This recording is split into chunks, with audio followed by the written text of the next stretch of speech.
find my OBS so that I can switch in. And here we go. We have the first game that is going to be playing on Arena. And that's a home map of Rulers of Rome. And let's see how well they are going to be able to stand against the might of the Gauchos. They are going to be facing, or rather fielding, Nikov, FedEx and Nayax. Definitely high level players. But, well, of course, as I said, RoRs are not really to be put behind or ashamed or anything like that. They are also quite skilled and highly rated players as well. Angelina, Jolie, Jon Snow and Tommy, all quite good experts on especially Arena. So I'm really curious what they are going to be showing us. So we are looking at civilizations, for example. Oh, this is fun. This is fun. Goths in there. Ah, well, they are having something. No, there are no restarts in RTS League. I just need to find the correct conversation.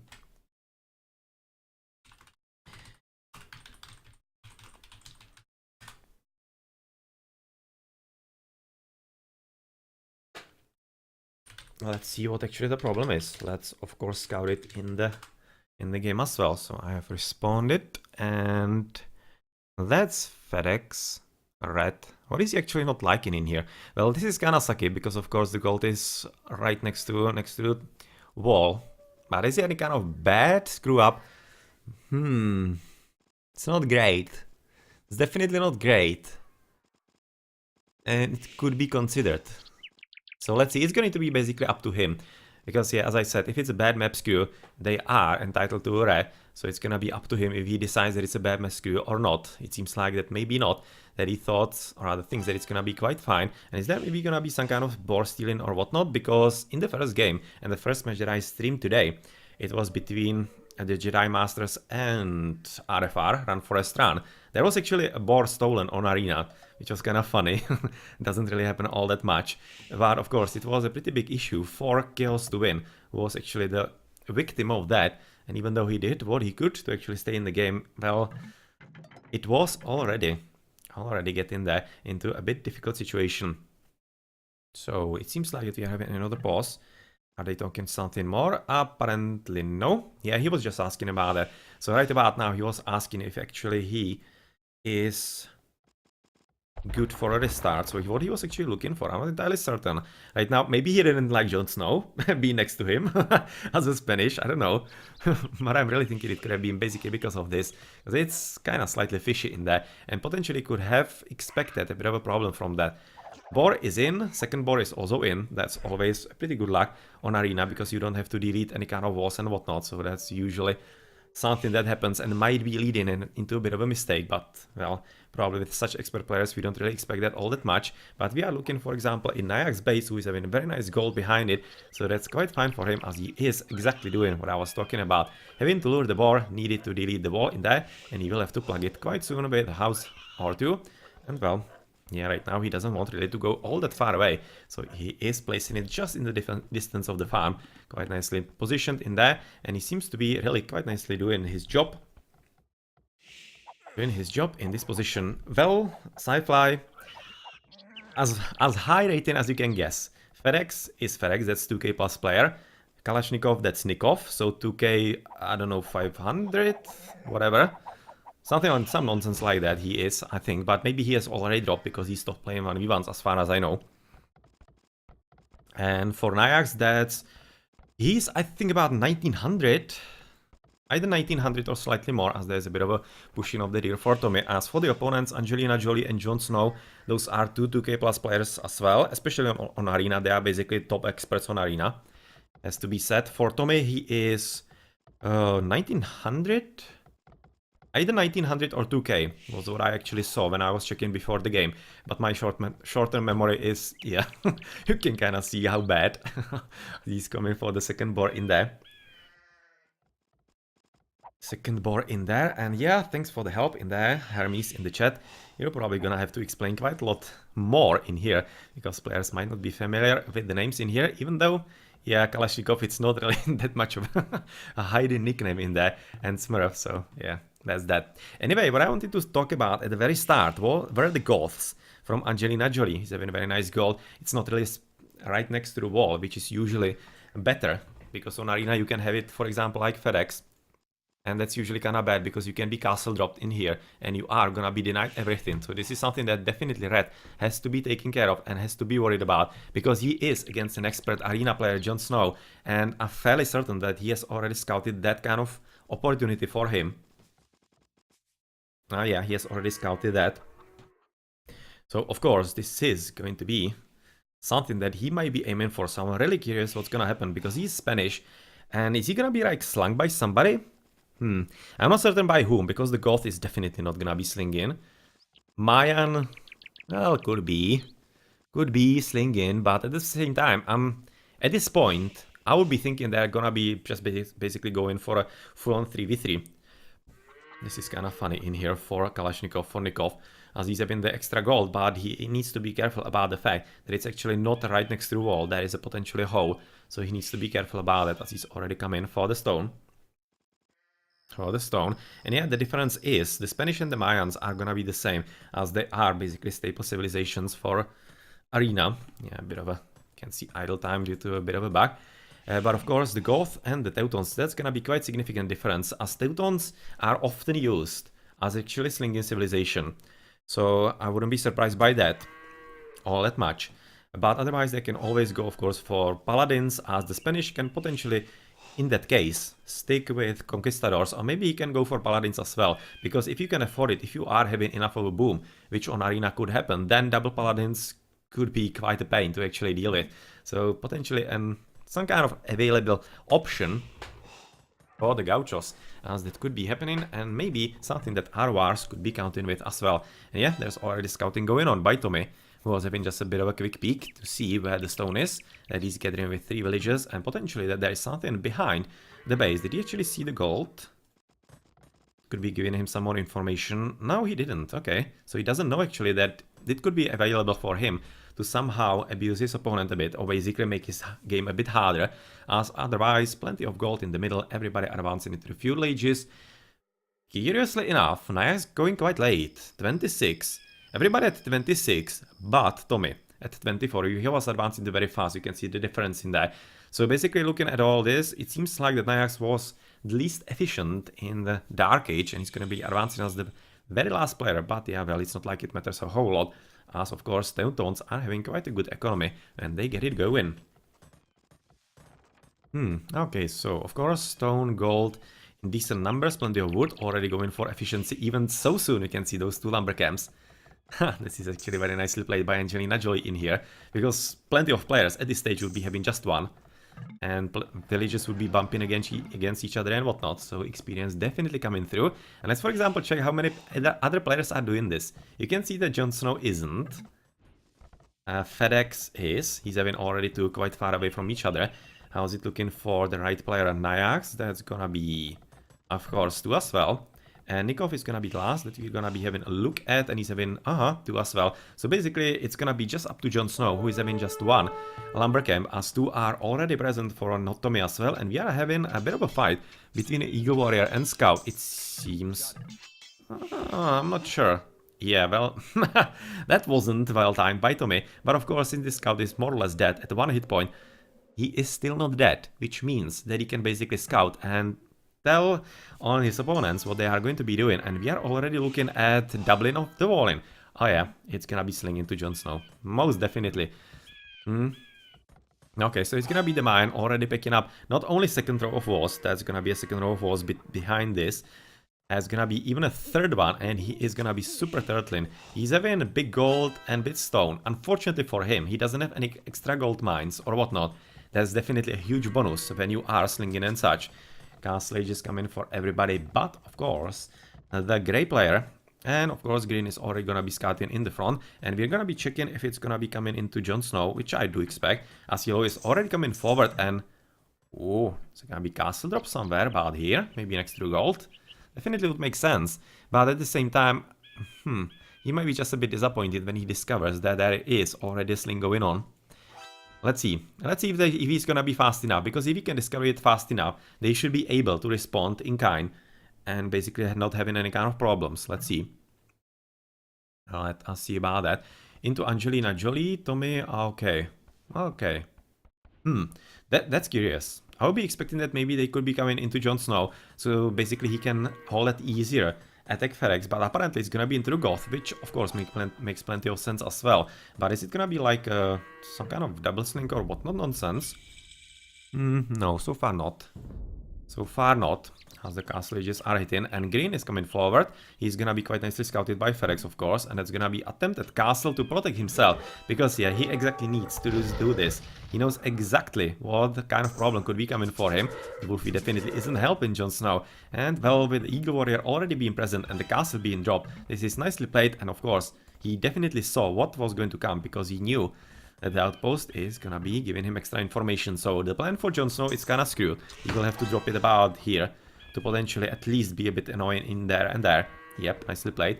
That's gonna be it. And for yellow, oh, they read the situation so well. They read the situation so well, because they have seen it a bit before, that the secondary walls are already coming up. They're coming right into the heart of the potential problem. And Angelina Jolie, even though he was probably thinking he might be dropping next to the opponent or whatnot, yeah, he's not. He's not. He's gonna be camping inside his base, defending against Snikov. So, well, let's see how that's gonna go. So far, we don't see Najax going anywhere. Interestingly enough, as of course the castle is gonna be finished, even though it's taking all kind of effort from green to actually put it up, but it is up, and that of course is gonna be meaning that the Conquistadors are gonna be coming forward quite soon. But of course this gold is not available anymore because it's under fire. But luckily the stone is. So we need to look for extra gold. He's having extra gold in there in plenty good numbers. Let's check in here, as he's of course gonna be having very easy time coming forward because the Goth cannot place walls.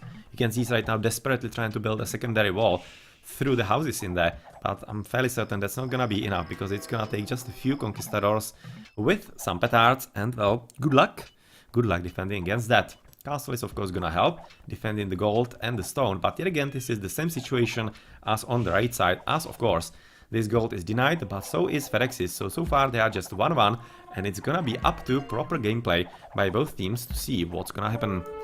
Imperial Age from Angelina Jolie, of course, as she is, or rather he is, slung very well. And so far Najax, interestingly enough, not slinging. I was thinking he might be slinging in Tunikov, but that's not happening, which is definitely making things a whole lot more interesting for us, because it means that he's gonna be fully present in the game. And at the same time, Angelina Jolie being slung is gonna be having advantage against Nikov. So let's see if he can actually turn it into something significant and put him off from this position. So far stealing the gold, of course. As we are, scouting all around, trying to basically look what's going to happen. As of course green has already breached through, that wasn't that much different and difficult of course, through the gate in there and the siege workshop units. But he's quite ready with his own siege workshop here, Fedex, and he's already putting a stop to this kind of nonsense, as he has plenty of archers, and nicely microed Mangonel is gonna be quite enough in here. Alright, so it seems like that Fedex is more or less safe at this point, and since he's not facing a slung opponent, it should be kinda alrightish for him to actually play. But of course this is gonna be getting quite interesting for us very soon, as the Huskarls are already being made. And the Conquistadors are definitely coming up as well, with a villager as well. Huh. Oh, I would be so glad to see actually supremacy in here, Nikov, placing town centers all over the map, and then basically just attack with them. As some kind of replacement of actually his champions or whatnot that he could be wanting to make against all of those Huskarls. Because it's gonna be getting tricky. Those Huskarls are gonna be problematic very soon once he gets into the Imperial Age, which he already is in right about now. Of course, yeah, as the only player. Now as the very only player. And he has right now found his way through Nikov, and he's gonna be trying to kill a few units before they get the much needed upgrades. You can see they are slowly trickling in, both the armor and the forging right about now. And little. There's not going to be anything. This is very nice base building. Absolutely glorious base building right about now by Angelina Jolie. Because he knew that, of course, yellow is going to be cutting through. But he already prepared for that by blocking the path from the back. And he's going to be basically just catching his opponent, because this is a trap. This is a full-on trap. And he's not going to be running anywhere, of course. Because I'm fully expecting there are going to be some reinforcements very soon. So, yep, he's trying to somehow... Oh, come on! You need to already come back so that you can trap him. But really, well played. That was a nice attempt at micro. Fortunately, didn't really work out. But yep, nicely played by blue. And let's move back to actually the red's base. How's it looking in his base? Quite safe. Quite safe indeed. It seems like that FedEx has been able to defend without all that much of a problem in here.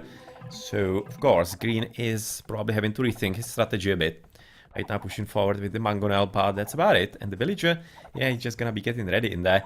I was thinking potentially to repair the Mangonel, but much more importantly, he just wants to see what's happening in there.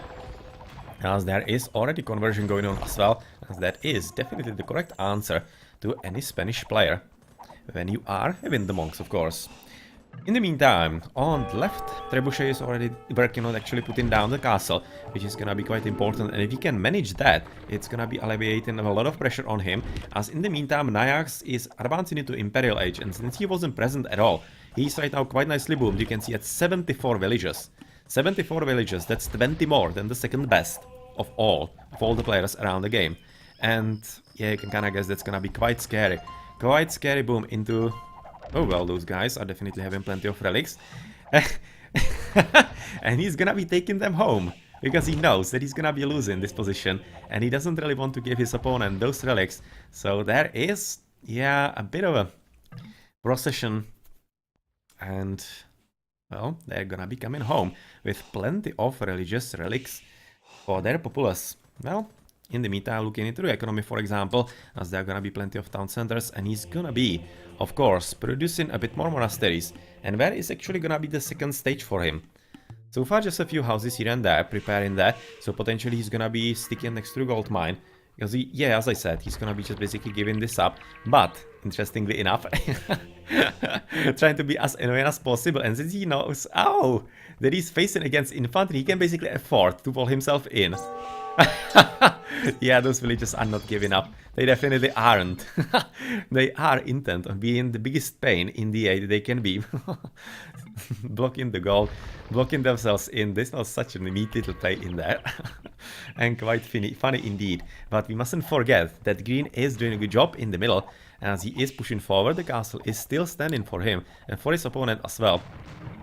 But yeah, he doesn't have enough army right about now, Red, as the Cavaliers are already under research. So that's of course gonna be quite important power spike for the Gauchos. And probably gonna be quite needed here at the bottom, because it seems like, good shot, good micro, that Green is having basically the better of his opponent so far. Quite nicely positioned castle right in his face.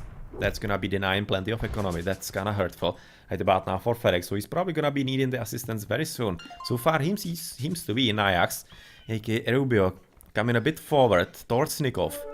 Let's see if it's gonna be really needed, because of course right now the Huscarls are absolutely everywhere and they seem to be more or less attempting to shred the army of the opponent. But yeah, well, the castle is already down, protecting the base, protecting the gold, and there is plenty of extra gold of course to be had for yellow still. But yet again, he needs to be careful about this, because potentially there is a way through, and that's very dangerous indeed to actually leave that here. Because he can just ignore this part, and he can just go through that. And he's gonna be getting even through the TC into the base, so... Come on, Nikov, don't underestimate that. That could be a significant issue for you. At any rate, of course. Oh, there's gonna be a lot of conversions. A lot of conversions, of course, as the Huscarls are already getting there on the full upgrades. Still missing blast furnace right about now, and some upgrades I'm thinking on the armor. But of course, the well, surprise. Surprise! Yep, that's gonna be a 2 versus 1. Even though he's slung, he's probably, well, quite assuredly not gonna be able to finish this castle. That's just not gonna happen, he's not gonna allow it. Nayax together with Nikov in there. But they of course need to be quite worried about what's happening in FedEx's base, because FedEx is getting, well, quite owned, it has to be said, by Jon Snow. And it's not really having a good game at his hands. As with a proper micro, those Conquistadors are quite a strong unit. Oh, just nicely played and missed. That was very nicely played by FedEx. But yep, definitely some villager could be useful to actually make sure that this Mangonel is not as easily killed. In the meantime, of course, FedEx is in a pretty difficult situation, as he's having plenty of villagers idle. As we are gonna be moving back up, as those villagers are definitely not gonna be finishing, as they were attempting to basically imitate what Nikov did on the left side. With those villagers, it seems like they have already escaped from their prison of their own making, but this villager seems to be coming in there, or maybe he was just converted. It was the yellow, yeah, he was definitely converted. That was the yellow villager, and he was converted in there, so nicely played, as those guys are gonna be exactly putting down this monastery, because that is not gonna be needed there anymore for Nikov. So this seems to be set stabilized situation, which is gonna result in Najax, aka Erubio, sorry, actually helping his teammate, because FedEx definitely needs it. FedEx is in a very horrible situation, as Jon Snow is just basically straight out beating him at this point. But with the assistance, it's definitely not gonna be as easy for him, as even though he does have the very nice castle in there, oh well, there is a bit of a surprise waiting, as those rams are in pretty good numbers in here, and potentially with the horses getting there, that was a bit premature ejection in there. He could have waited a bit, saved a few hit points of damage from all of those conquistadors, but still it's gonna be good enough, and those villagers should finally be dying. Yeah, they were even gathering wood in the enemy base. Well, that's how comfortable actually Jon Snow was feeling. Yeah, well, not anymore, I kinda guess him. Anyway, that's gonna be goodbye castle, and quite timely assistance exactly when it was needed, as at the same time Kalashnikov, aka Nikov, is sending more conquistadors forward, and it seems like that it's gonna be a GG, which is understandable, because this was basically the opening where Jon Snow should have basically killed FedEx and then continued on his opponent, on this other opponent, on the teal player, but that just didn't really what happened in there, as Najax was able to help him fast enough, and well, Nikov, he was just ready. He was just ready for the slang opponent, and he didn't really let him develop as fast as possible, and his fast approach, after he picked up on the sling in there, definitely slowed the blue player down, and that was exactly what gave him the time to somehow prepare himself without his own sling. Well, that was nicely played. Nicely played indeed. Very good reaction to what he saw on the map, reaction to the sling, and you can see that not even a sling in the hands of super strong players on Arena is enough when you know then your opponents, what your opponents are going to be doing, and Nikov exactly knew that. So otherwise, let's look at the achievements in here, as we are probably not gonna be expecting anything all that out of the ordinary. Najax is at 6,000, as of course he was not really attacked the whole game, so he was able to boom as much as he wanted. What else is gonna be interesting here? Not much. Not much, of course, the strong economy, the sling quite strong from Tommy into Angelina Jolie, but yeah, well, this wasn't enough for Nikov. It just wasn't enough. Okay. That's gonna be that for this game, and GG, and I'm thinking it didn't really finish, because probably Jon Snow just exited the game and as a host, so that basically then puts it into an end, so GG.